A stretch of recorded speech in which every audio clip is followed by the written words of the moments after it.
Alright, this is part 3 of the America series.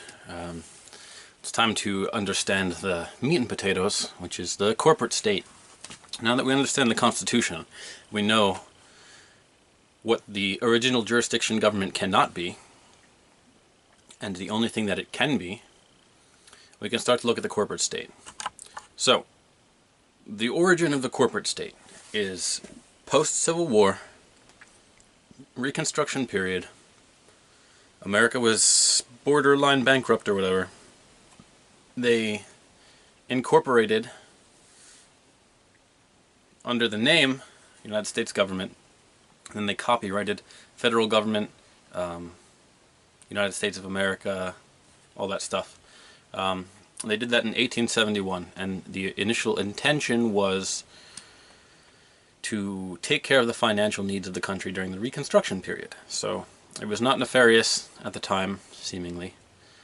This has been whitewashed by history in most people telling you that the D.C. Organic Act of 1871 was the incorporation of the municipal government in D.C. to rebuild the infrastructure. But this cannot possibly be true because the D.C. municipal government was already incorporated in 1801 from the D.C. Organic Act of 1801. You can find this on the records. You can validate the facts for yourself. You can read the D.C. Organic Act of 1871 and see what it did. Now, further evidence of this, as well explained on teamlaw.net, which I urge you to check out.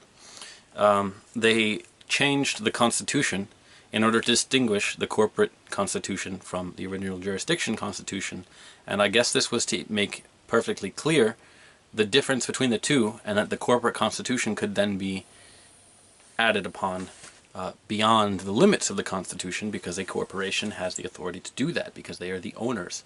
They are not bound by constitutional law in the same way, because they don't have jurisdiction over citizens, unless they enter into contract with them. So, you can see this.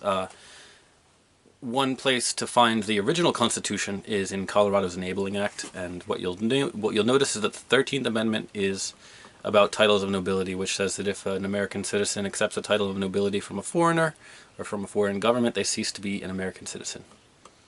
So, in our current Constitution, the corporate Constitution really, the 13th Amendment is the abolition of slavery, and then in the original, the 14th and 15th have now become the 13th, 14th.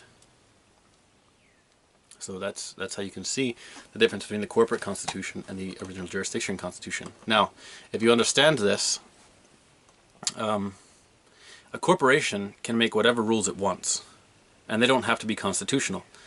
The same way that Twitter can limit its employees' free speech or something within the context of the company. Now, people might find it immoral, but they have the authority to do that because it's a private company, privately owned on private property.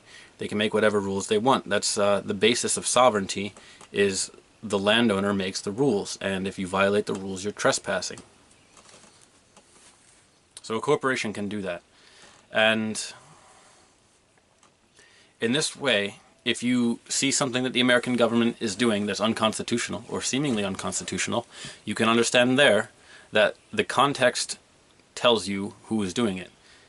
If it's unconstitutional, it's not the original jurisdiction. It is the corporate government.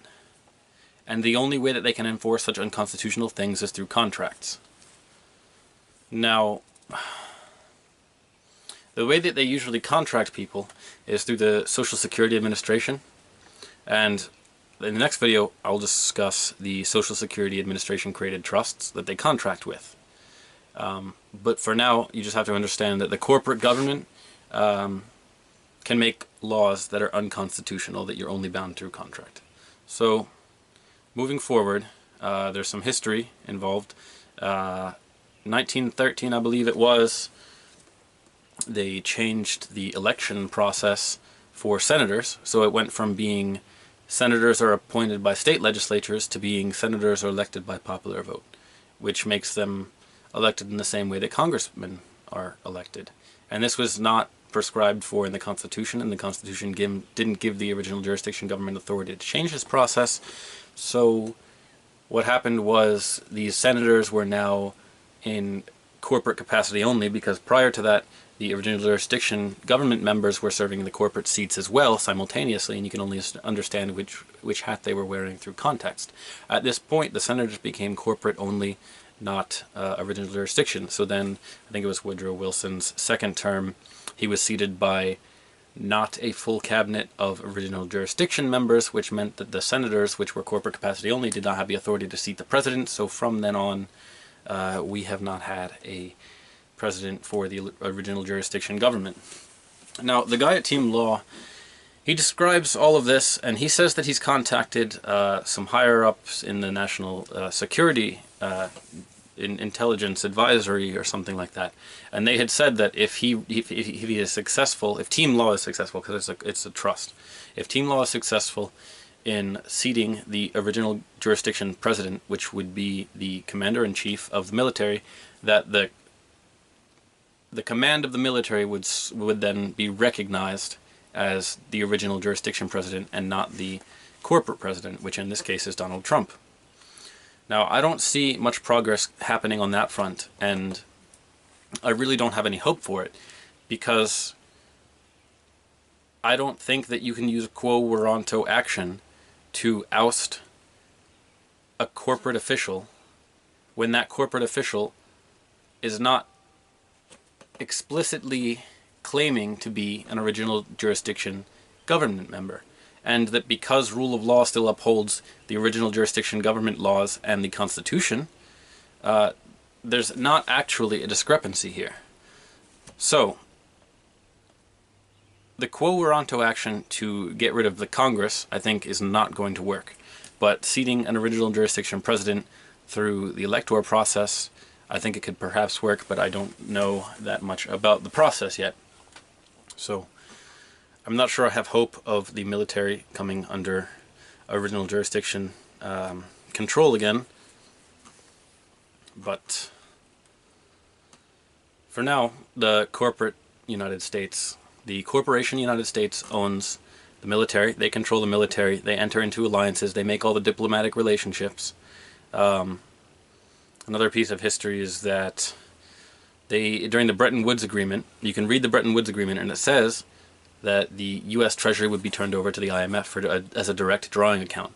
So that means the IMF can take money out of the U.S. Treasury at will. They have the authority to do that. And that's what they say established the United States as a reserve currency. But what it actually did was make the Corp US owned by the IMF.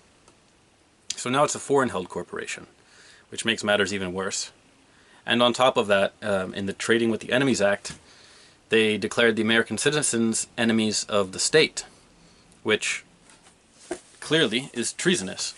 Now, Team Law discusses corporate immunity a lot, and I have a very baseline, I guess probably a shallow understanding of corporate immunity, but the basics of it is, a corporate entity does not have consciousness. Something has to lend it consciousness to itself. It's a legally created entity with a intent and purpose, and someone has to lend consciousness to it to fulfill those ends. And there is the basis of corporate immunity, which means that if I'm serving as a corporate officer and I do what's in the best interest of the corporation, not what's in the best interest of myself, and then I fall into hot water for that or something, they can't sue me as an individual. They can only sue the office or the corporation, as long as I was acting exclusively within the office of the corporation.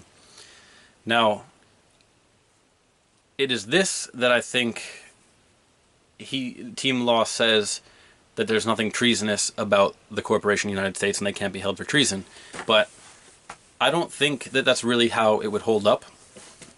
Because my example is, let's say Russia had incorporated the KGB. I'm not sure if the KGB is like a corporation or what.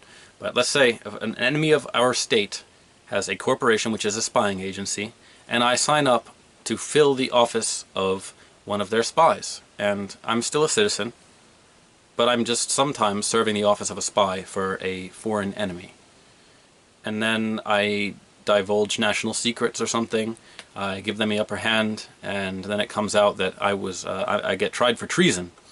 And I say, oh, it wasn't me that did that, so you can't try me for treason. It was only the corporate office of the KGB that was doing that spying, so you should sue the KGB and not me. And I just think that's a bullshit case. I don't think any judge would hear it. I don't think it makes any sense. I think that if an American does something that they know is treasonous, it doesn't matter whether they're serving the office of a corporation, it's still treasonous. And I think the entire group, the entire gaggle of corporation, Corp US officers, presidents, congressmen, senators, governors, because they incorporated the states too, town officials and such.